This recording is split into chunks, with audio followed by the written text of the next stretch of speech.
Jai Hind children, today we are going to learn a lesson named Bus Ki Yatra from your textbook Vasant Part 3.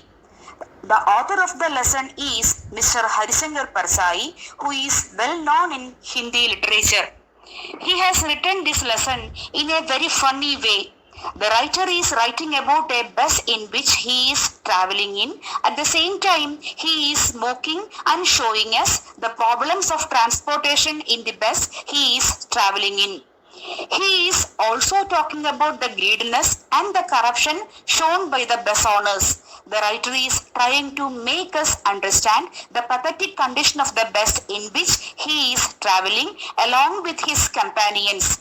The entire journey in the bus was a disaster for them, and ultimately they were not able to reach their destination.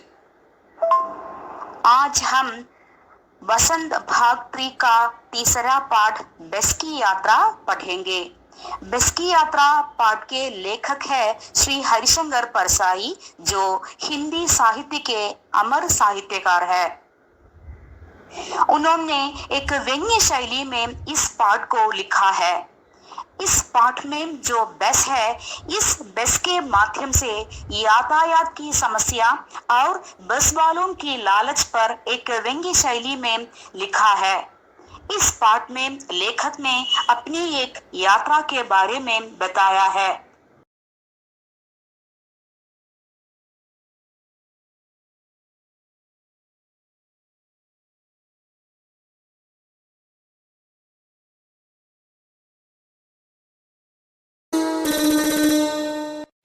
बस की यात्रा। हम 5 मित्रों ने तय किया कि शाम 4 बजे की बस से चलें। पन्ना से इस कंपनी की बस सतना के लिए घंटे भर बाद मिलती है, जो जबलपुर की ट्रेन मिला देती है। सुबह घर पहुंच जाएंगे। हम में से 2 को सुबह काम पर हाजिर होना था, इसीलिए वापस को यही रास्ता अपनाना जरूरी था। लोगों ने सलाह दी कि समझदार आदमी इस शाम वाली बस से सफर नहीं करते। क्या रास्ते में डाकू मिलते हैं? नहीं, बस डाकिन है। बस को देखा तो श्रद्धा उमड़ पड़ी। खूब वयोवृद्ध थी, सदियों के अनुभव के निशान लिए हुई थी। लोग इसलिए इससे सफर नहीं करना चाहते कि वृद्धावस्था में इसे कष्ट होगा। यह बस पूजा के योग्य थी, उस पर सवार कैसे हुआ जा सकता है? बस कंपनी के एक हिस्सेदार भी उसी बस से जा रहे थे। हमने उनसे पूछा, यह बस चलती भी है? वह बोला, चलती क्यों नहीं है जी, अभी चलेगी। हमने कहा, वही तो हम देखना चाहते हैं, अपने आप चलती है यह?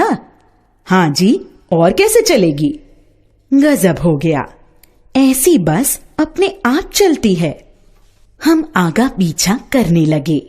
डॉक्टर मित्र ने कहा, डरो मत, चलो, बस अनुभवी है, नई नवेली बसों से ज्यादा विश्वसनीय है। हमें बेटों की तरह प्यार से गोद में लेकर चलेगी। हम बैठ गए। जो छोड़ने आए थे वे इस तरह देख रहे थे जैसे अंतिम विदा दे रहे हैं। उनकी आंखें कह रही थीं, आना जाना तो लगा ही रहता है, आया है सो जाएगा। राजा, रंग, फकीर, आदमी को कूच करने के लिए निमित्त चाहिए। इंजन सचमुच स्टार्ट हो गया, ऐसा जैसे सारी बस ही इंजन है और हम इंजन के भीतर बैठे हैं। कांच बहुत कम बचे थे, जो बचे थे उनसे हमें बचना था। हम फौरन खिड़की से दूर सरक गए। इंजन चल रहा था। हमें लग रहा था कि हमारी सीट के नीचे इंजन है। बस सचमुच चल पड़ी और हमें लगा कि यह गांधी जी के असहयोग और सविनय अवज्ञा आंदोलनों के वक्त अवश्य जवान रही होगी। उसे ट्रेनिंग मिल चुकी थी। हर हिस्सा दूसरे से असहयोग कर रहा था। पूरी बस सविनय अवज्ञा आंदोलन के दौर से गुजर रही थी। सीट का बॉडी से असहयोग चल रहा था।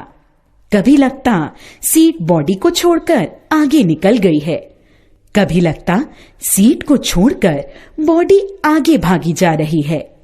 8-10 मील चलने पर सारे भेदभाव मिट गए। यह समझ में नहीं आता था कि सीट पर हम बैठे हैं या सीट हम पर बैठी है। एकाएक बस रुक गई। मालूम हुआ कि पेट्रोल की टंकी में छेद हो गया है। ड्राइवर ने बाल्टी में पेट्रोल निकालकर उसे बगल में रखा और नली डालकर इंजन में भेजने लगा। अब मैं उम्मीद कर रहा था कि थोड़ी देर बाद बस कंपनी के हिस्सेदार इंजन को निकालकर गोद में रख लेंगे और उसे नली से पेट्रोल पिलाएंगे, जैसे माँ बच्चे के मुंह में दूध की शीशी लगाती है। बस की रफ्तार अब 15-20 मील हो गई थी। मुझे उसके किसी हिस्से पर भरोसा नहीं था। ब्रेक फेल हो सकता है, स्टीयरिंग टूट सकता है। प्रकृति के दृश्य बहुत लुभावने थे। दोनों तरफ हरे भरे पेड़ थे जिन पर पक्षी बैठे थे। मैं हर पेड़ को अपना दुश्मन समझ रहा था। जो भी पेड़ आता डर लगता कि इससे बस टकराएगी। वह निकल जाता तो दूसरे पेड़ का इंतजार करता। झील दिखती तो सोचता कि इसमें बस गोता लगा जाएगी। एकाएक फिर बस रुकी। ड्राइवर ने तरह तरह की तरकीबें की, पर वह चली नहीं। सविनय अवज्ञा आंदोलन शुरू हो गया था। कंपनी के हिस्सेदार कह रहे थे, बस तो फर्स्ट क्लास है जी, यह तो इत्तेफाक की बात है। क्षीण चांदनी में वृक्षों की छाया के नीचे वह बस बड़ी दयनीय लग रही थी। लगता जैसे कोई वृद्धा थक कर बैठ गई हो। हमें ग्लानि हो रही थी कि बेचारी पर लद कर हम चले आ रहे हैं। अगर इसका प्राणांत हो गया तो इस बियाबान में हमें इसकी अंत्येष्टि करनी पड़ेगी। हिस्सेदार साहब ने इंजन खोला और कुछ सुधारा। बस आगे चली। उसकी चाल और कम हो गई थी। धीरे धीरे वृद्धा की आंखों की ज्योति जाने लगी। चांदनी में रास्ता टटोलकर वह रेंग रही थी।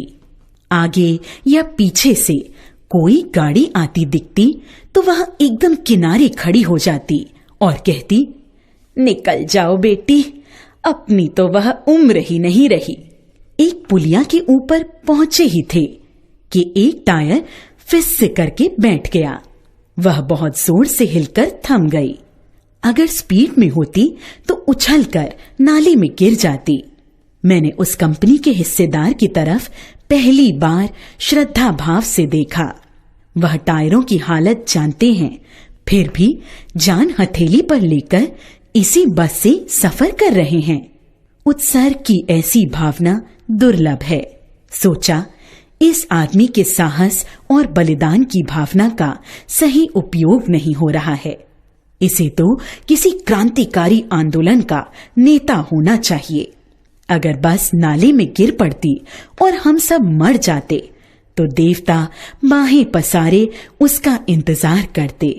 कहते, वह महान आदमी आ रहा है जिसने एक टायर के लिए प्राण दे दिए। मर गया पर टायर नहीं बदला। दूसरा घिसा टायर लगाकर बस फिर चली। अब हमने वक्त पर पन्ना पहुंचने की उम्मीद छोड़ दी थी। पन्ना कभी भी पहुंचने की उम्मीद छोड़ दी थी। लगता था जिंदगी इसी बस में गुजरनी है और इससे सीधे उस लोक को प्रयाण कर जाना है। इस पृथ्वी पर उसकी कोई मंजिल नहीं है। हमारी बेताबी, तनाव खत्म हो गए। हम बड़े इत्मीनान से घर की तरह बैठ गए। चिंता जाती रही। हंसी मजाक चालू हो गया।